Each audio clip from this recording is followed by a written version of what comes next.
Добрый вечер, здравствуйте, в студии Николай Борисов и обзор чрезвычайных происшествий. Инновации и безопасности для сельского хозяйства от якутских спасателей. Служба спасения Якутии в пригородном селе Тулагина испытала светоотражающие элементы и нетоксичные фотоиллюминесцентные краски для домашнего скота. Спасатели отметили, что примерка прошла удачно. Заметность копытных участниц эксперимента улучшилась в разы. В службе также сообщили, что десятки животных ежегодно гибнут на дорогах России. Также они представляют опасность для жизни и здоровья автомобилистов. С наступлением осени ситуация с этим только усугубилась. В темное время суток коров и лошадей на свободном выпасе не видно, даже при наличии мачт освещения. Эти ленты были сделаны разных видов, ошейники, на липучках, там, защелками. Они испытываются в Тулагино в реальных условиях и показывают очень хороший результат. Безопасны и коровы, и люди, и целая техника. И для крестьянского хозяйства, например, вот это гарантия того, что они не потеряют своих кормильцев. Если корова стоит там, 80 тысяч рублей, то лента там за копейки стоит, зато страховка от несчастных случаев. Односельчанин похитил продукты питания у пенсионерки в Чоропчинском районе республики. Проживающая одна женщина после вечерней дойки поехала сдавать молоко в сельский молокозавод. Вернувшись обратно к себе, она обнаружила, что дверь веранды взломана и похищена коробка сливочного масла. Пенсионерка позвонила в дежурную часть полиции. Об этом был задержан 31-летний местный житель. Выяснилось, что злоумышленник в течение нескольких дней подследил за домом пожилой односельчанки, установив тем самым дневной график потерпевшей. Он хотел обменять сливочное масло на алкогольные напитки. Похищенное изъято, возбуждено уголовное дело. Следком Якутии начал проверку информации о непригодном жилье для детей-сирот. Следственный комитет изучает сведения, изложенные в средствах массовой информации о некачественном жилье для детей-сирот в Алданском районе. Напомним, в сети была размещена информация о строительстве непригодных для жилья домов в Алдане. Они были предназначены для проживания детей-сирот и детей, оставшихся без попечения родителей. В селе Сырдах Усть-Алданского района полностью сгорела котельная. В результате пожара огнем повреждено здание котельной контейнерного типа на всей площади.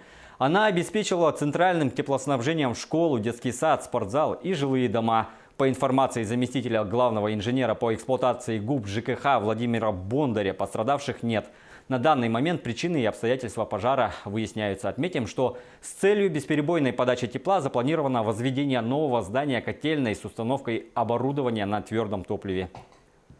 Количество утонувших за купальный сезон в Якутии уменьшилось. Как сообщили в МЧС, если в 2017 году утонули 40 человек, в этом году 34. Как отметили в службе, уменьшение страшных цифр стало возможно благодаря системной работе МЧС.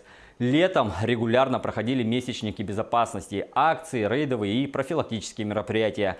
Накануне предстоящего осеннего сезона охоты и рыбалки министерство продолжит рейдовые и профилактические мероприятия, направленные на безопасность на воде.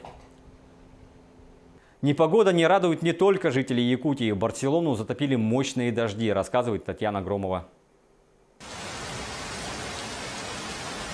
На Барселону утром в четверг обрушился мощный ливень с грозой. В результате часть города оказалась затоплена. Очевидец выложил в социальные сети видеозапись, на которой видно, что проспект Параллель, одна из главных улиц Барселоны, практически превратился в реку. Припаркованные автомобили наполовину погрузились в воду. Впрочем, некоторым водителям удалось пробраться через поток. Власти города закрыли несколько станций метро из-за подтоплений. Национальное метеобюро объявило в регионе желтый и оранжевый уровни погодной опасности. Россия вновь заявила, что Москва отрицает причастность к событиям в Солсбери. А Виктория Скрипаль, племянница якобы отравленного Сергея Скрипаля, рассказала, что ее кузина Юлия, также пострадавшая от яда, намеревалась вернуться в Россию. Рассказывает Никита Конев. Россия не имеет никакого отношения к событиям в Солсбери, где в марте был отравлен экс-разведчик Сергей Скрипаль и его дочь Юлия. Об этом в четверг заявили в Москве, на следующий день после того, как Лондон назвал имена предполагаемых отравителей бывшего сотрудника ГРУ Александр Петров и Руслан Баширов. Россия не имела и не имеет ничего общего с событиями в Солсбери. Россия никоим образом не причастна. Для нас является недопустимым какие-либо обвинения в адрес российского руководства. Вчера госпожа Мэй говорила о возможной причастности высшего российского руководства. Мы еще раз заявляем, что ни высшее руководство России, ни руководство рангом ниже и никакие официальные представители не имели и не имеют ничего общего с событиями в Солсбери.